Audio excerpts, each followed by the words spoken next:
Il vient tout juste de sortir dans toutes les bonnes librairies. Le dernier roman de l'auteur à succès Michel Bussy s'appelle Maman a tort. Nous avons rencontré le Rouennais, toujours attaché à sa région. Alors, Michel, c'est quoi l'histoire cette fois ? Alors le pitch, comme on dit, c'est un petit enfant de 3 ans et demi, Malone, qui à son entrée à l'école maternelle raconte que sa mère n'est pas sa mère, que son père n'est pas son père, et un psychologue scolaire va le croire. Il raconte même que c'est sa peluche qui lui parle, donc il y a tout un côté un peu fantastique ou très enfantin. Et ce psychologue scolaire va aller voir une commandante de police pour convaincre de mener une sorte de contre-enquête avec une vraie urgence, puisque l'enfant est en train de perdre sa mémoire. Comme tout enfant de 3 ans et demi, les choses disparaissent dans sa tête, alors qu'il prétend effectivement qu'il a eu en quelque sorte une autre vie avant cette vie-là. Évidemment, tout paraît normal dans un premier temps, et il y a une sorte de course contre la montre, puisque en parallèle, la commandante et tout le commissariat du Havre enquêtent sur un braquage qui s'est déroulé à Deauville quelques mois auparavant.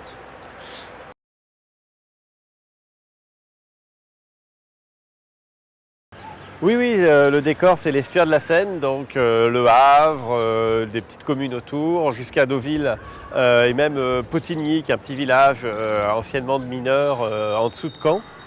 Donc voilà, mon histoire était inventée, et puis après je l'ai située là, parce qu'il y avait beaucoup d'ingrédients qui me plaisaient bien effectivement dans cet univers de l'estuaire de la Seine.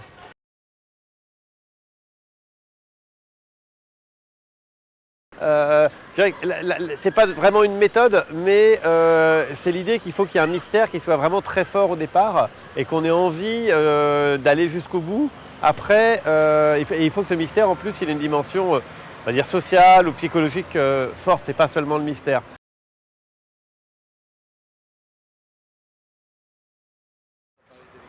Ouais, alors je pense que dans ce roman-là, il est peut-être un tout petit peu plus social, même si par exemple dans celui qui se passe à La Réunion sur Ne lâche pas ma main, il y avait aussi une belle critique de la société réunionnaise. Il y a une dimension sociale peut-être forte avec les personnages, et puis il y a aussi peut-être une réflexion sur la maternité, sur la façon dont ces femmes, c'est beaucoup d'héroïnes dans ce roman, se projettent sur un jeune enfant. Donc oui, il y a peut-être comme ça plus d'aparté.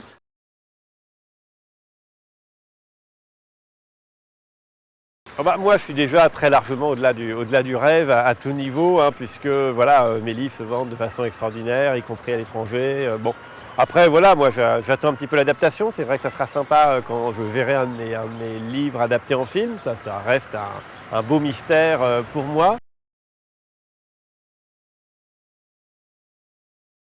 C'est souvent quand même la première fois que j'ai signé mon contrat d'édition avec Guy Pessiot, c'était à PTC et il faisait très beau, ça devait être en mars, et que je suis sorti avec mon contrat où il était dit qu'on éditerait mon livre à 500 exemplaires et que je l'avais signé avec Guy Pessiot et que du coup ça voulait dire que dans quelques mois mon bouquin serait dans des librairies.